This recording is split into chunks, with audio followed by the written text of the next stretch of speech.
찬양 작사들 보면 홀 어머니한테서 자란 사람 같아요. 가사들 보면 전부 어머니 기도. 저는 아버지지만 자녀들 위해 기도 많이 하고 있거든요. 굉장히 좀 섭섭해요. 어버이 찬양을 불러야지 왜 어머니 기도. 아버지는 성경도 안 보는 것 같아요. 나의 사랑하는 책, 어머님이 사랑하는 이야기를 들려줬다. 방금도 이게 어머니 기도로 되었다. 어버이로 다 좀 고쳤으면 좋겠다. 그런 마음도 있습니다.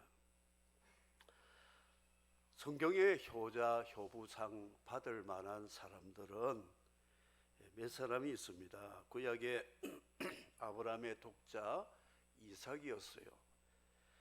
아버지가 자기를 번제로 잡는 곳에도 반항하지 않고 순종하여 올라갔던 모리아의 아들 이삭입니다.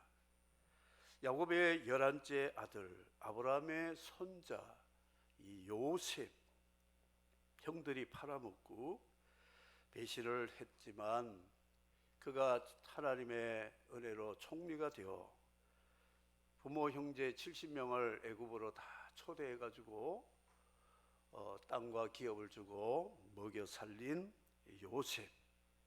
이 이삭은 별 한 게 없는데 흉년 때에도 농사에서 100배를 복을 받았고요. 이 요셉은 히브리 노예로 팔렸지만 중건동의 총리로, 제국의 총리로 굶주린 사람들을 기근에 살리는 구원의 일을 하게 되었다 하는 것이죠. 그리고 효부상은 그 외국 자본대 시어머니를 따라왔다가 보아스를 만나가지고 그 집 빚진 거 다 갚고 그 가문 대가 끊어진 거 대를 이어주고 그 대의 후대가 다윗 왕이었고 다윗의 후손 예수 그리스도가 오는 이 통로를 열어놓은 룻이 있습니다. 라합이라는 여리고 사람인데 정탐꾼 두 사람을 숨겨준 것 때문에 정보를 알고 그 가족 친지들을 자기 집에 다 불러 모아서 창가에 붉은 띠를 이렇게 매달고 여리고 성 멸망을 당할 때 구원을 받게 한 효부상이 라합이다. 그 외에도 다윗도 있고 솔로몬도 있고 다 말씀하고 있습니다. 말세에 고통하는 때라고 디모데서에 바울이 말했는데요. 이 말세는 땅끝 선교지가 어디냐? 사도 바울의 디모데서를 보면 가정이다. 자녀들이 부모를 거역하고 자기를 사랑하고 돈을 사랑한다 말하고 있습니다. 그러니까 예수 믿기가 참 어려운 종말 시대에 가정에서 효도하고 하나님을 믿는 이 믿음이 얼마나 어려운 시대에 살고 있다 바울 사도가 말씀을 하고 있습니다. 그리스도인들은 효자가 되고 효부가 되고 애국자가 되고 그리고 신실한 빛과 소금의 사회인이 되어야 된다는 것은 성경이 누누이 말씀하고 있습니다. 10계명 중에 제5계명은 내 부모를 공경하라. 그리하면 땅에서 잘되고 장수하리라. 이 10계명 중에 가운데 샌드위치로 넣어준 5계명은 뭐냐면 프리미엄 계명입니다. 복을 주시기 위해서 그냥 끼워 놓은 거예요. 그래서 약속 있는 첫 계명이라고 예배서에 말씀하고 있어요. 그리하면 땅에서 잘되고 장수하리라. 이 약속을 하고 있다 하는 것이죠. 많은 사람들이 세례를 받으러 요단강에 가서 요한에게 세례를 받는데 백성이 다 세례를 받을새 예수도 세례를 받으시고 기도하실 때에 하늘의 성령이 비둘기같이 그 위에 강림하시는데, 하늘이 열리고 하늘로부터 소리가 났는데, 예수님 세례받는 그 현장에 많은 사람들이 세례받는데도 예수님 한 분에게 하나님이 너는 내 사랑하는 아들이라 내가 너를 기뻐하노라 음성이 들렸습니다. 하늘에 계신 하나님 아버지가 이 세례받는 예수님을 호칭하기를 내 사랑하는 아들, 내 기뻐하는 아들이라 이렇게 말씀했습니다. 하나님이 사랑하는 아들이 예수인데 왜 하나님이 많은 사람 가운데 예수만 사랑하실까? 세례받는 많은 사람 가운데 예수님을 향해서 사랑하는 아들이라고 말씀한 이유가 뭘까 하는 것이죠. 예수님은 죄가 없습니다. 죄 없는, 원죄 없는 의인이기 때문에 하나님이 사랑하셨어요. 깨끗한 사람, 의로운 사람, 순결한 사람, 순수한 사람 예수를 하나님이 사랑하셨다. 죄가 없어야 하나님 사랑을 받을 수 있다 가르쳐 줍니다. 천진난만한 영아들, 엄마 품에 있는 아이를 보고 아빠 엄마가 까꿍까꿍 하면 방실방실 웃는 모습 보세요. 얼마나 천사 같은지. 구겨진 주름살이 하나도 없어요. 우리 인생 주름살은 다 죄 때문에 이런 거예요. 죄 때문에 수고하고 무거운 짐 지고 힘들고 고통 속에 살면서 인생 계급장이라는 이 주름살이 늘어가고 있다는 것이죠. 고후와 고갱이라는 화가, 인상파 화가, 그 고후의 얼굴도 보면 좀 무섭잖아요. 인생이 무서운 이유가 뭐냐? 죄 많은 사람들 무섭게 보인다, 일그러진다. 예수님은 원죄 없는 하나님의 아들로 성육신하셔서 죄인을 대신하여 자기 생명을 바치려고 오신 의인이신 하나님의 아들, 하나님이 사랑스러워했다 말씀하고 있습니다. 돼지라는 동물은 냄새나고 별로 좋아 보이지 않습니다. 그런데 돼지 새끼 보면요 얼마나 귀여운지 모릅니다. 꿀꿀거리는 새끼 보면 참 예뻐요. 사자 보면 무서운데 사자 새끼 보면 강아지 같잖아요. 집에서 키우고 싶어요. 이 호랑이 보면 무서운데 새끼들 보면 고양이 새끼 같아요. 요거 집에 키우고 싶은, 안아주고 싶은 마음이 생깁니다. 걔들은 아직은 다른 짐승을 먹이로 먹어보지 못하고 어미의 젖을 먹고 있기 때문에 사나운 이 맹수의 기질이 아직 없기 때문에 사랑스럽다 하는 것입니다. 그래서 우리 주님은 사랑스러운 아들이다 말씀을 하고 있습니다. 여러분 하나님 앞에 이 턱을 개고 한번 이야기해, 하나님 저 사랑스럽지요? 한번 해보세요. 에이 밉사가 네 인생 어떻게 살았는데. 예, 사랑해야 돼요. 사랑. 죄가 없어야 하나님 사랑받습니다. 죄 없어야. 우린 다 원죄 자범죄 있기 때문에 하나님 사랑받으려면 아예 우린 포기해야 됩니다. 내 자신의 삶을 통하여 하나님 앞에 잘 비워가지고 사랑받겠다고요? 있을 수가 없는 일이에요. 내 기뻐하는 아들이다 그랬어요. 기쁨의 아들. 이거는 하나님 말 잘 들으면 기쁘잖아요. 착한 예수, 말 잘 듣는 착한 예수. 하나님이 예수 그리스도를 세상에 보내실 때 죄인을 대신해서 십자가의 구속의 죽음을 죽는 하나님의 어린 양으로 지목해가지고 보내셨다는 거죠. 내가 잘못이 없고 죄가 없는데 왜 남을 위해서 죽어야 되고 고생해야 되고 희생해야 되고 힘들어야 되느냐, 이런 한마디 말 없이 세례를 받으시고 십자가에 자신을 내어주신 그분이기 때문에 하나님이 보실 때에 내 기뻐하는 아들이다, 이렇게 말씀을 하고 있습니다. 죄가 없는 사람 사랑받습니다. 순종에도 50% 70%가 아니고 99.9%도 아닌 100% 순종하는 아들을 하나님이 사랑하셨다 말씀하고 있습니다. 착한 예수예요. 의로운 예수, 하나님이 사랑하고 이렇게 기뻐하셨다 말씀을 하고 있습니다.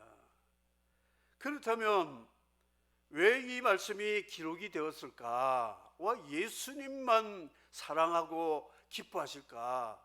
우리는 안 될까? 됩니다. 가능합니다. 왜냐?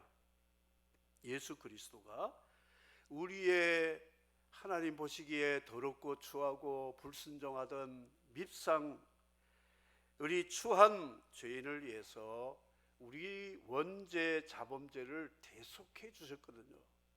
예수님의 십자가의 피는 우리의 죄와 불순종과 악함을 대속해 주심으로 우리를 정결케 하는 예수 그리스도의 보혈 때문에, 그 십자가의 보혈을 믿음으로 회개하면 하나님이 우리를 누구같이 보시느냐? 예수 믿는 사람은 하나님 보실 때에 예수님과 똑같은 사랑과 기쁨을 받게 됨을 믿으시기를 바랍니다. 그리고 예수님이 순종하실 때에 성령이 비둘기같이 임하셨어요. 성령은 로마서 8장에 보면 아버지의 영, 순종의 영이라고 말씀하고 있습니다. 성령 받으면 우리의 영은 순종의 영이 되어서 아버지의 말씀에 순종하고 고분고분한 아빠 아버지를 부르는 이 순종하는 자녀가 되므로 하나님의 기쁨이 될 수 있다는 것이죠. 그러므로 여러분이 그냥 이렇게 하나님 저 예쁘지요 사랑스럽지 하지 마시고 예수님을 마음에 영접하고 예수 이름으로 하나님 앞에 나와서 하나님 아버지, 저 예수 이름으로 나온데 저 사랑하시지요? 저 기뻐하시지요? 하면 하나님 뭐라고 하신 줄 아세요? 그렇다, 너는 내 사랑하는 아들이요 내 기뻐하는 자라. 하나님이 그 아들에게 하신 말씀과 동일한 말씀을 우리에게 주심을 믿으시기를 바랍니다. 예수 이름, 성령의 기름 부음 때문에 하나님 앞에 사랑스럽고 기쁨이 되는 아들이 됐다. 아버지가 이렇게 사랑하고 기뻐하면 예수님 어떤 아들인 줄 아세요? 효자잖아요, 효자. 아버지가 사랑하고 기뻐하면 효자지요. 세상에서 가장 효자의 모델은 예수 그리스도입니다. 예수. 그렇다면 예수 믿는 우리도 효자가 되어야 된다는 것이죠.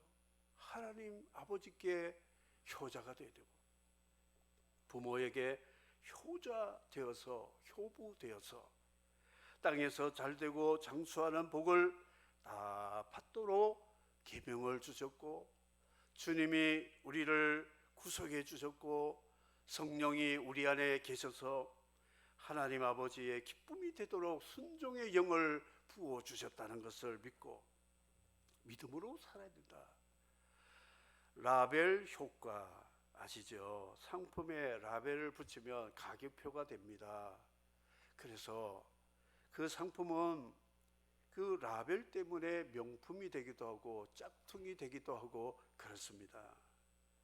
그래서 이 라벨 효과가 있는데요, 남이 그 사람에게 좋은 별명을 붙여주면 그게 자기에게 효과가 나타나서, 그렇지, 남이 나를 이렇게 인정하는데 정말 인정받을 만한 삶을 살아야지, 의식 구조가 변화가 된다고 하는 것이 라벨 효과가 됩니다. 우리는 그리스도인, 크리스찬이라고 하는데 그 말은 그리스도의 라벨을 붙인 사람. 우리 이마에는 명품 라벨처럼 그리스도라고 하는 라벨을 붙였다니, 그리스도에게 속한 사람. 그렇기 때문에 우리에게는 그리스도의 가치가 우리 삶의 가치가 되어야 된다 하는 것입니다.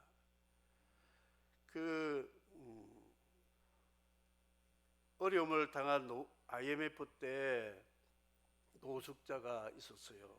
아주 괜찮은 분인데 어쩌다가 IMF를 받아가지고 어려움을 당해서 길거리에 살게 되었어요.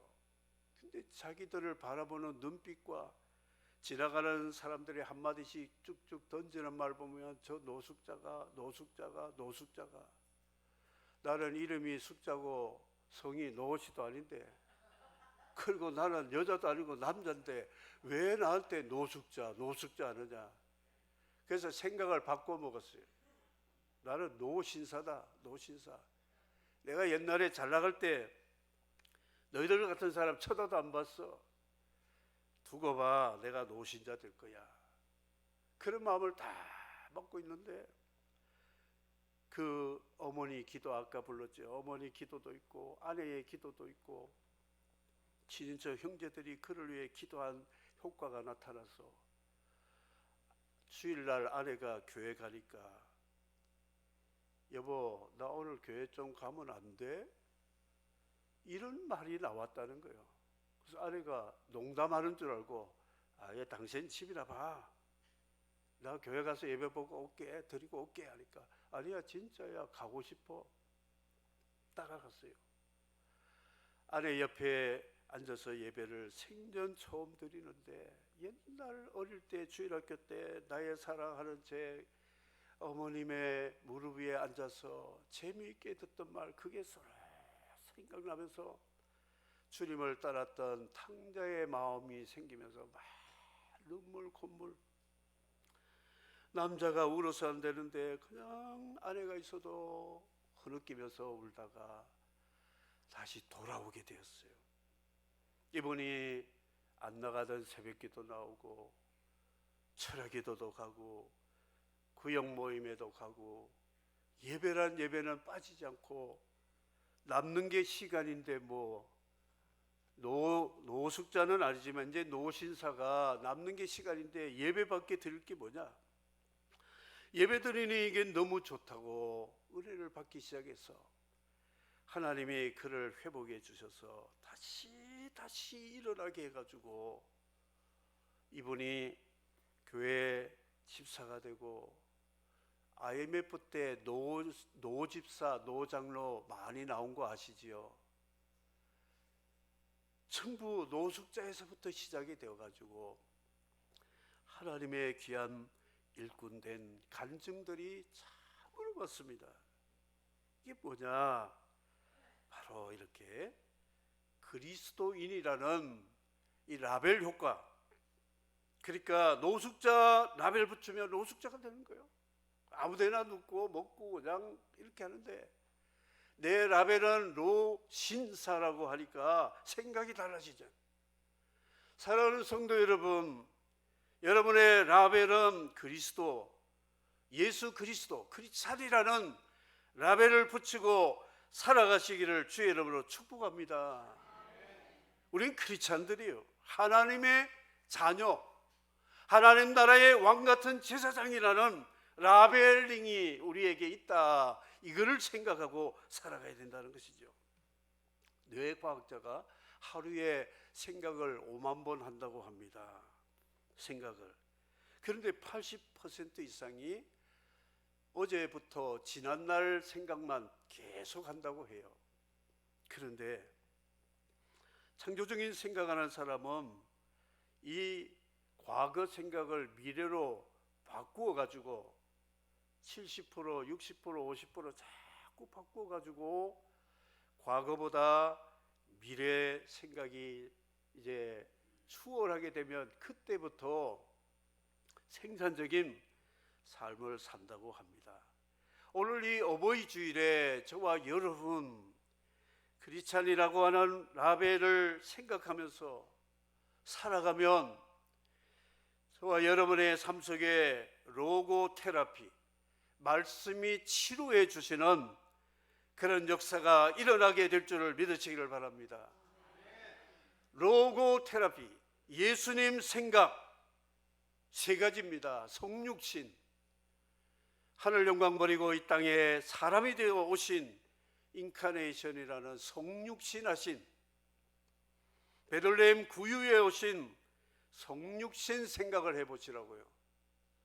그리고 제자가 되어 스승이 되어 제자들의 발을 씻고 죄인들의 이 종과 같이 섬겼던 둘로스라고 하는 종의 모습으로 사신 예수님, 그리고 죄 없어서 죽을 이유도 없는데도 죄인을 대신해서 자신을 내어주신 대속의 죽음의 상징인 십자가를 생각하면 이 예수 생각이 우리를 겸손하게 하고 섬기게 하고, 우리를 죽음의 자리에 이를 때에 예수님은 부활의 역전을 일으켜서 우리의 삶이 치료만 아니라 회복만 아니라 복의 복을 더해 주심을 믿으시면 아멘 하시기를 바랍니다. 나는 크리스찬이다, 나는 하나님의 권세 있는 자녀다, 이것을 늘 생각하고 살아가야 됩니다. 집사라는 직분 그냥 주는 게 아닙니다. 그 집사라는 디아코노스라는 말이 초대교회는요, 이 집사라는 직분은요 대단한 것입니다. 장관지가 안 바꾸는 직분입니다. 살아계신 예수 그리스도가 부활하시고 승천해서 성령을 보내서 주의 몸된 교회 하나님 나라에 지 집을 관리하라고 내게 집사를 주셨구나. 이 집사 직분하고는 세상에 무엇하고도 안 바꿉니다. 장로의 직분, 전도사와 목사의 직분, 권사의 직분, 교사의 직분, 놀라운 복이라는 것이죠. 그 가치를 내가 인정해야 내가 그 가치에 복을 받는 거지, 내가 직분을 소홀히 여기면 내 가치가 떨어지는 거예요. 그건 누구한테 말하겠습니까? 하나님 앞에 우리의 라벨 효과, 직분도 라벨 효과입니다.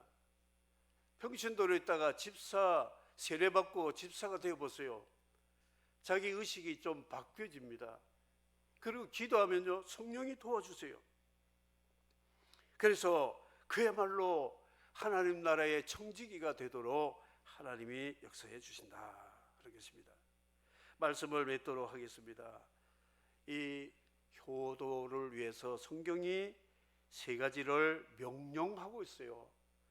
하든지 말든지가 아니라 하라고 명령을 하는데, 잠언 23장 25절에 내 부모를 즐겁게 하며 너 낳은 어미를 기쁘게 하라 그랬습니다. 기쁘게 하라. 그리고 잠언 23장 25절에 또 자녀들아 너희 부모를 주 안에서 순종하라 이것이 옳으니라 에베소서에 이제 말씀하셨죠. 너는 너의 하나님 여호와의 명한 대로 네 부모를 공경하라, 땅에서 잘되고 장수하리라 말씀을 했습니다. 세 가지죠. 부모를 즐겁게 하고 기쁘게 해드려라. 기쁨조가 되라. 부모의 기쁨조. 아이들이 돌질하고 한두 살 먹으면 부모의 기쁨조잖아요. 그냥 애가 그냥 몸동작 한 번만 흔들어도 얼마나 부모가 기뻐하는지, 아빠 엄마 부르기만 해도 그냥 흐뭇하고 행복해지고. 그런데 요거 미혼 7살 좀 지나가지고 8살 좀 넘어가면 엄마가 뭘 밥 먹으면 안 먹어. 잠자야지. 앉아. 안 해. 요 미운 짓 하기 시작하잖아요. 예. 그때부터 이제 부모 골병 드는 거야. 요게 조그만 게 말 안 듣기 시작해. 예. 하나님에도 그렇고 즐겁게 해줘라. 기쁘게 드려라. 그래서 부모 입맛을 알아가지고 부모님이 뭘 음식이 좋아하는지 그 입을 즐겁게 드리는 거 효도입니다. 그리고 부모의 말을 잘 순종하면 부모의 귀를 즐겁게 해주는 것. 부모에게도 사랑합니다, 축복합니다, 건강하세요, 기도하고 있습니다. 이렇게 자녀 때의 부모가 내 귀를 즐겁게 해주듯이 내가 자녀지만 이제 부모를 위해서 귀를 즐겁게 해드리는, 아버님 어머니 걱정하지 마세요. 저 잘 살고 잘 해드릴게요. 너무 걱정하지 마세요. 귀를 즐겁게 해줘라. 손발 지팡이가 되어주고 휠체어가 되어주는 이런 자녀 복을 하나님은 약속하셨어요. 10계명은 5계명은 우리에게 그냥 선물 주려고 프리미엄으로 주신 계명이니까 효도하면 잘 되고 장수하리라. 믿으시면 아멘 하시기 바랍니다. 땅의 부모를 이렇게 존경하고 효도하듯이 하늘에 계신 아버지께 순종하고 믿음으로 살면 하나님 기뻐하시면 하늘과 땅의 모든 권세를 가지신 하나님께서 그 아들을 통하여 성령으로 우리에게 임마누엘로 세상 끝날까지 인도 보호 공급해 주신다 하는 거 기억하시고, 우리 자녀들은 부모들을 더욱 사랑하고 존경하고 효도하고, 우리 또 중간 위치에 있는 우리들도 연세 많은 부모님들을 더 사랑하고 존경해서 하나님 앞에 인정받고 부모에게 사랑받고 기쁨이 되는 자녀가 되어서 이 땅에 사는 동안 잘되고 장수하고 하나님이 우리에게 약속하신 그 하늘과 땅의 모든 은혜를 누리는 모두가 되시기를 주의 이름으로 축복합니다. 샘물과 같은 보혈은